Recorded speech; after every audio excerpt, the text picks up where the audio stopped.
23장에서는 사라의 죽음에 대해서 이야기를 하고 있고, 24장에서는 사라의 죽음 이후에 아브라함이 이제 그 아들 이삭을 40세에 이르러, 본인 나이에는 140세죠.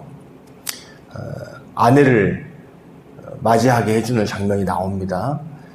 자, 그런데 각각이 이제 사라의 인생과 아브라함의 인생을 성경이 이렇게 평가하고 있는 거예요. 23장 1절에서는 사라가 127세를 살았으니 이것이 곧 사라가 누린 횟수라, 이렇게 기록을 해주고 있고요. 오늘 24장 1절에서는 아브라함이 나이가 많아 늙었고 여호와께서 그에게 범사의 복을 주셨더라, 이렇게 각각 평가하고 있다는 거죠. 아름답게 묘사해주고 있는 거예요. 자, 어제 사라에 대해서는 이렇게 말씀을 나눴습니다. 요약을 좀 같이 해보면요. 자, 원어로 봐야 더 정확하게 이해할 수 있는 부분이 있고, 또 우리 한글 성경이 그 원어의 의미를 또 우리말의 묘미를 살려서 이렇게 표현을 한 장면이 또 하나 있어요. 뭐냐면 127세를 살았다, 이렇게 기록을 해놨는데 원어를 보면 더 은혜가 있는 게 100세, 20세, 7세를 살았다, 이렇게 표현을 해놨어요. 히브리에서는. 이거 히브리서의 문학적 표현이거든요. 그러니까 그 삶이 단순히 127세 오래 살았다, 이런 의미를 뛰어넘는 겁니다. 그러니까 하나님께서 그 사라의 인생을 정말 아름답게 바라보고 계시고 기억하신다는 얘기예요.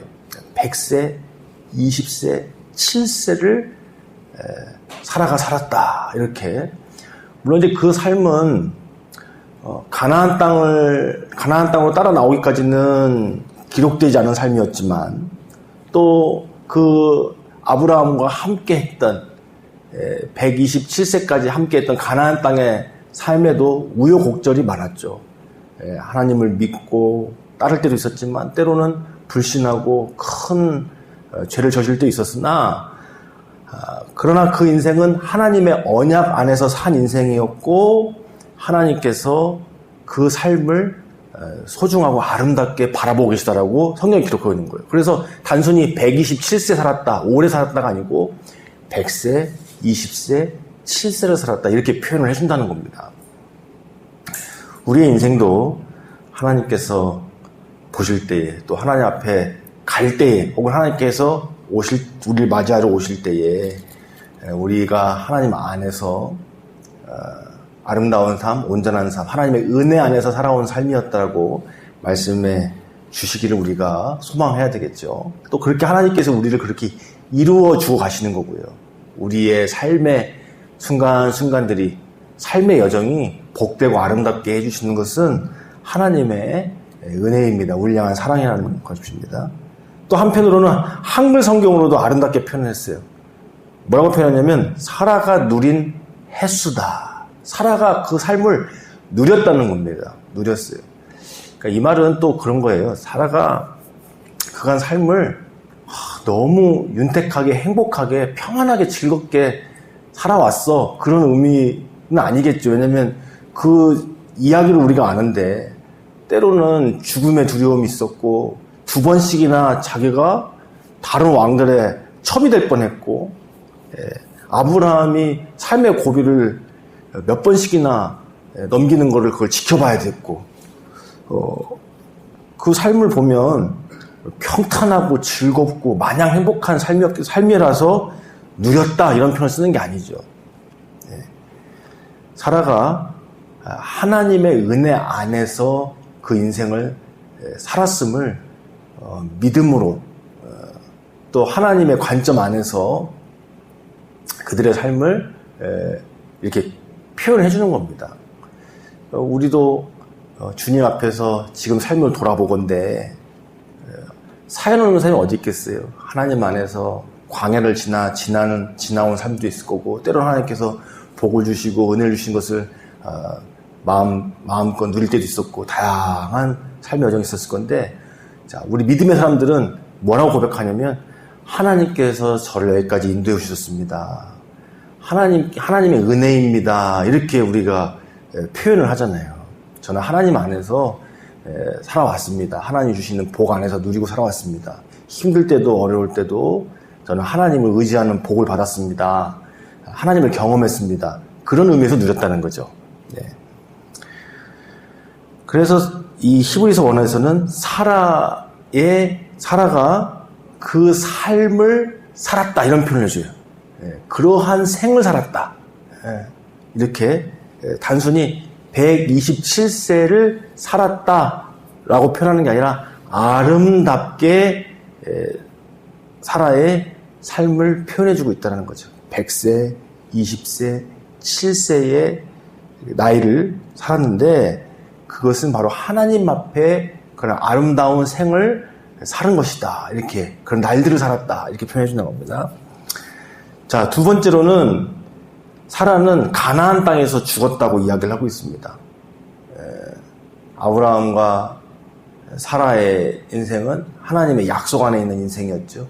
때로는 애굽에 갔을 때도 있고 때로는 약속의 땅을 떠나실 때도 있었습니다. 거류민으로 살았어요. 그러나 결국에 어디서 죽었냐면 약속의 땅에서 죽었어요. 이것은 뭐냐면 하나님 언약 안에 산 삶이라는 겁니다. 그렇죠? 우리의 인생도 그렇습니다.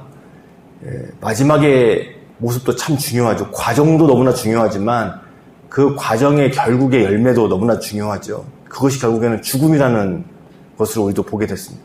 우리 집에도 보면은 참 장례식이 복되고 아름다우신 분들이 있잖아요. 믿음 안에서.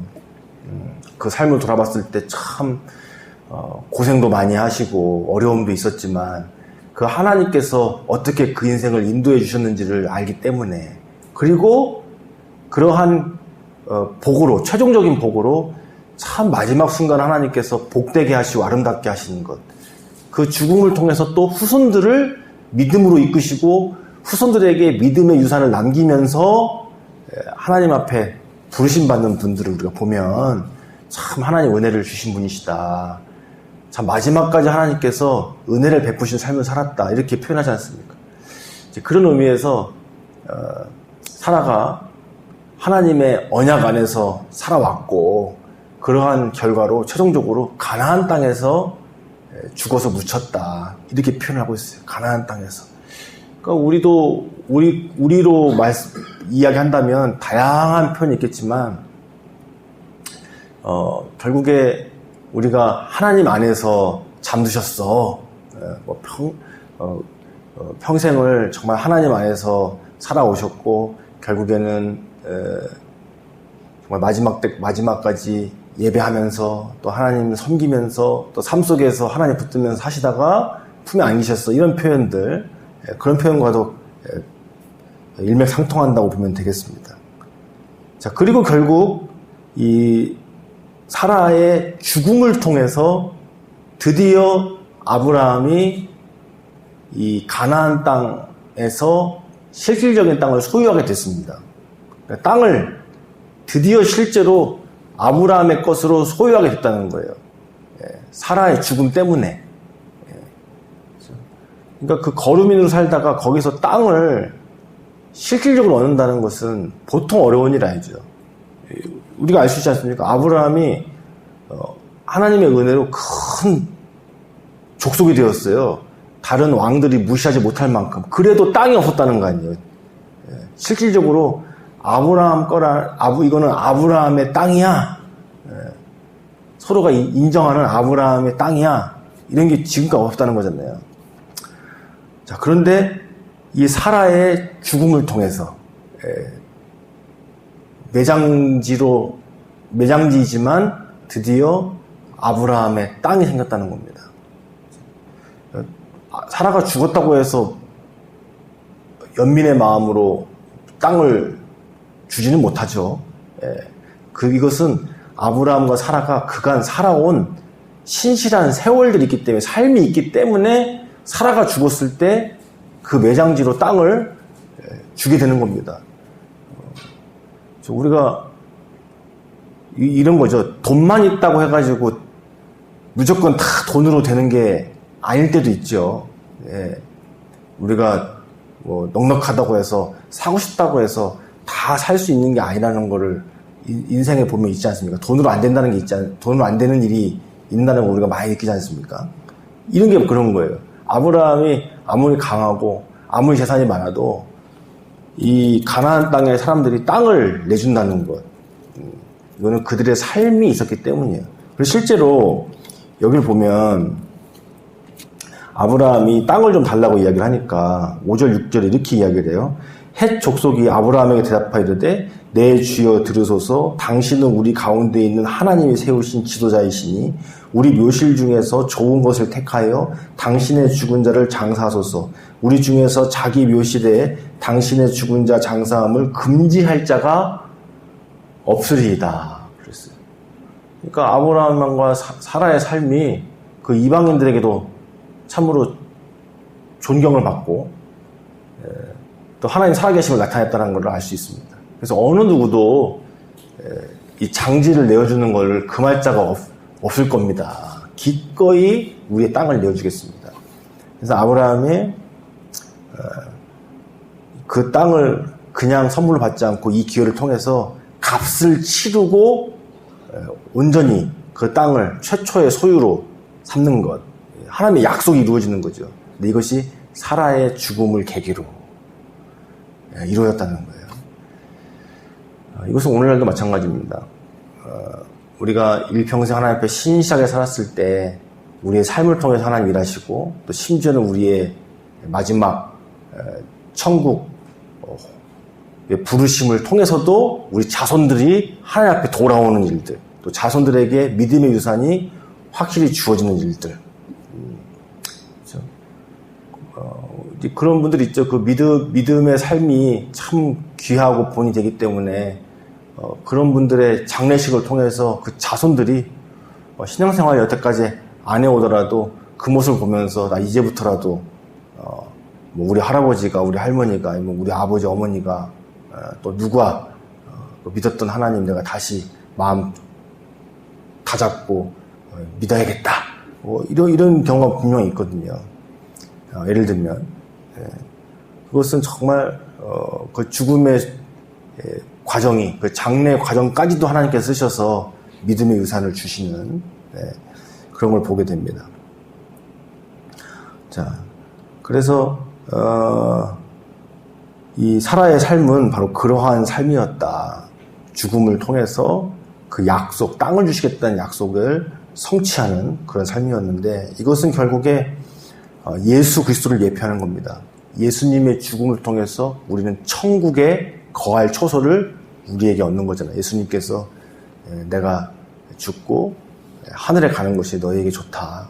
너희들에게 거처할 곳을 예비하러 간다. 이렇게 말씀하신 것처럼 예수님의 죽음을 통해서 우리는 죄사함 받고 예수님 때문에 우리는 천국을 얻게 됩니다. 거기에 영원히 거할 초소를 얻게 됩니다. 자, 그리고 이제 어제 마지막으로 하나 더 이제 플러스한 것은 사라를 위하여서 아브라함이 슬퍼하며 애통했다. 그 인생, 그 평생의 동반자가 하나님께 먼저 부르심 받았을 때 슬퍼하며 애통했다. 우리가 누군가의 작별이 참으로 이렇게 슬프고 애통한 것. 이것도 귀하죠. 너무나 가슴 아픈 일이지만, 그것이 슬프고 애통한 것이 또 한편으로는, 아름답고 귀한 삶을 살았다는 또 증거잖아요. 알고 속 시원하다 이래버리면 안 되잖아요. 그렇죠. 드디어 내가 해방이다 이러면 안 되지 않습니까? 그런 면에서 이 아브라함과 사라가 그 일평생을 하나님 앞에서 함께 동고동락한 것이 이 사라의 죽음 앞에 아브라함이 슬퍼하고 애통한 것으로 나타났습니다. 이것은 아름다운 슬픔과 애통이죠. 내가 하나님 앞에서 죄 때문에 슬퍼하고 애통한다면 안타깝지만 어떤 면에서는 그 일평생 함께 신실하게 걸어온 내 동반자의 죽음 앞에서 진심으로 슬퍼하고 애통할 수 있다는 것 자체가 복받은 삶이라는 거예요. 복받은 삶. 복받은 삶. 누군가의 작별이 너무나 안타깝고 또 너무나 보고 싶고 그립고 이런 것이 복이는 거죠. 이것도 마찬가지입니다.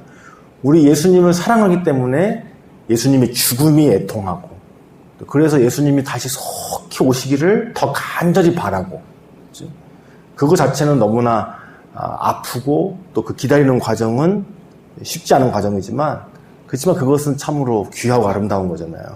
그런 것처럼요. 자, 이렇게 사라의 삶을 23장에서 이야기를 하고 있고, 오늘 24장에서는 아브라함이 나이가 많아 늙었다 그랬어요.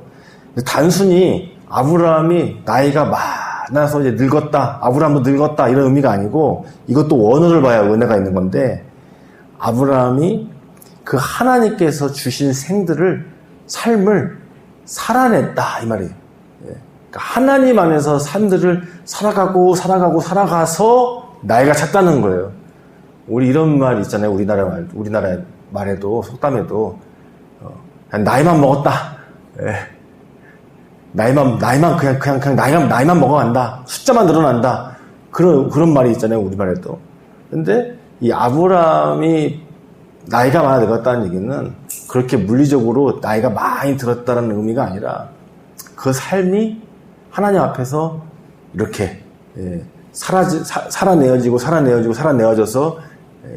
그런 노년으로 들어가고 있다 그런 말이에요. 그래서 뒤에 보면 여호와께서 그에게 범사의 복을 주셨더라 말하고 있습니다. 여기서 범사의 복을 주셨더라는 것은 두 가지 해석할 수 있는데, 사라와 마찬가지로 그 일평생이 지금까지 지내온 것을 돌아봤을 때 하나님이 범사의 복을 주신 것이다.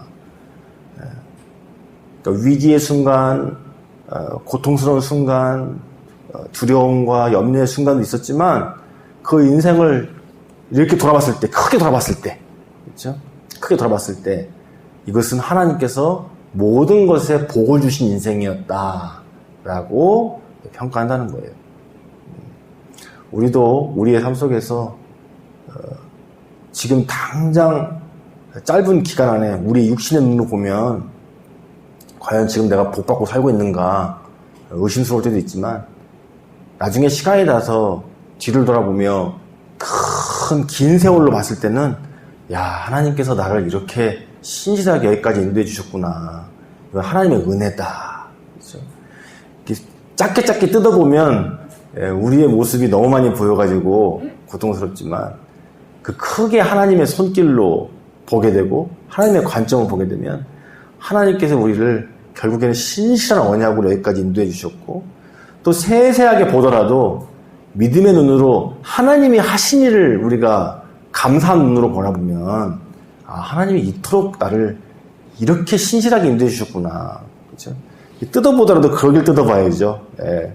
이제 너무 우리 걸 뜯어보면은, 우리 스스로가 민망하고 하나님 앞에 죄송스럽지만, 하나님이 하신 일을 우리가 감사하고 세어보고 뜯어보면, 하나님이 지금까지 나를 이렇게 인도해 주셨구나. 그리고 내 삶을 이렇게 나이가 차게 하시는구나. 이런 믿음. 나는 하나님께서 복되게 나이가 들게 하실 거고, 앞으로의 삶도 하나님 앞에서 이렇게 하나님 나라로 들어가는 삶을 살게 할 거다. 그래서 오늘을 보면 아브라함이 나이가 많아지면서 그런 삶을 살아간다. 그런 삶으로 들어간다. 이런 표현을 쓰거든요. 들어간다. 이렇게. 그러니까 우리도 이제 어떻게 보면은 이제 더 복된 삶으로 나아간다. 들어간다. 이런 표현을 쓸 수 있는 사람. 우리가 후반전이 더 이제 하나님 앞에서 복된 사람. 이런 의미예요. 그래서 지금껏 살아온 것도 범사에 복을 주셨고, 이제 앞으로도 역시나 하나님께서 모든 일에 복을 주신다는 거예요. 두 번째 의미는 이제 아브라함이 140살에 했잖아요. 140세. 그러니까 이 이후의 삶이 참 평탄하고 복 있는 삶이었다는 겁니다. 아브라함이. 지금까지는 이 약속의 1세대로서 이삭을 받기까지 참으로 하나님 안에서 많은 일들이 있지 않습니까? 그런데 이제 140세가 돼서 정말로 이제는 범사에 복을 누리고 사는. 그러니까 우리도 세상 사람은 다 그걸 꿈꾸잖아요. 은퇴 후의 삶이 참 평안하고 복되고 그런 삶. 좀 좋은 것을 많이 보고 사는 삶. 이런 걸 세상 사람들도 꿈꾸는데, 우리도 믿음 안에서 이렇게 범사에 모든 것에 하나님께서 복을 주시는 것을, 좋은 것을 보고 사는, 자손들이 잘 되는 것을 보고 살기도 하고, 또 하나님께서 약속하신 것이 내가 내 눈에 손에 보여지고 잡혀지는 그런 것들을 누리고 살고자 하지 않습니까? 바로 아브라함에게 그런 복을 주셨다라는 의미도 되겠습니다. 그래서 24장에서는 어떤 내용이 나오냐면 이삭이 드디어 리브가와 결혼하는 장면이 나오는 거예요. 자, 범사의 복을 받았다는 것이 결국에는 어디에서 나타나야 되냐면 결국엔 약속의 자녀가 잘 되는 것에 나타나야 되는 거잖아요. 약속의 자녀가 드디어 말씀하신 대로 잘 되는 데서 나타나야 범사의 복을 받은 거잖아요. 그렇죠? 모든 것이 꼭 이런 것만은 아니긴 합니다. 우리도 이제 그런 게 있죠. 우리 삶에서 하나님께서 복을 많이 주셔도 내가 이 부분만큼은 내가 하나님 앞에서 복을 받아야 진짜 난 복을 받은 거야. 이런 게 있잖아요. 아브라함도 평생 그렇게 살았잖아요. 하나님이 계속 복을 주셔도 저한테는 자식이 없으니까요. 아무리 복을 저한테 많이 주셨어도 자식이 없지 않습니까? 이렇게 돼버리잖아요. 아브라함도. 물론 그런 면이 우리에게 있긴 하지만 그래도 어쨌든 여기 보면 이삭이 잘 되는 이 복, 이것이 결국에 범사의 복을 받았다라는 가장 강력한 증거로 나타나는 거죠. 이삭에게 하나님께서 신실한 아내를 주신 것. 그런데요, 우리가 꼭 잊지 말아야 할 게 며칠 전에 살펴봤지만 이것 또한 하나님이 여호와 이레로 예비하신 것인데 아브라함이 잊지 않았기 때문이에요. 자신의 친족이 하나님께 은혜를 받아서 족속을 이루고 살고 있다는 것을 소문으로 들어서 알게 된 데가 있었잖아요. 그것을 기억하고 엘리에셀을 보냈기 때문에 리브가를 얻게 된 거죠.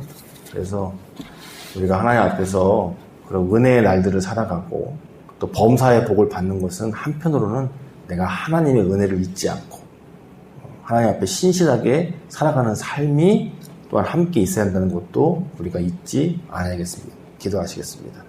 아브라함의 삶과 사라의 삶을 복되게 하시고 은혜롭게 하신 하나님을 찬양합니다. 우리의 삶도 하나님 보시기에 아름답고 귀한 인생, 날들 되게 하실 줄 믿습니다. 범사의 복을 받게 하시되 하나님 우리의 삶에 우리의 평생의 소원을 주님 친히 이루어 주옵소서. 이삭이 잘 되는 일, 또 우리의 삶이 하나님 앞에서 또 사람들 앞에서 귀히 여김받고 죽음까지도 쓰임받는 그런 놀라운 복 누리게 하여 주옵소서. 예수님의 이름으로 기도드리옵나이다. 아멘. 기도하시겠습니다.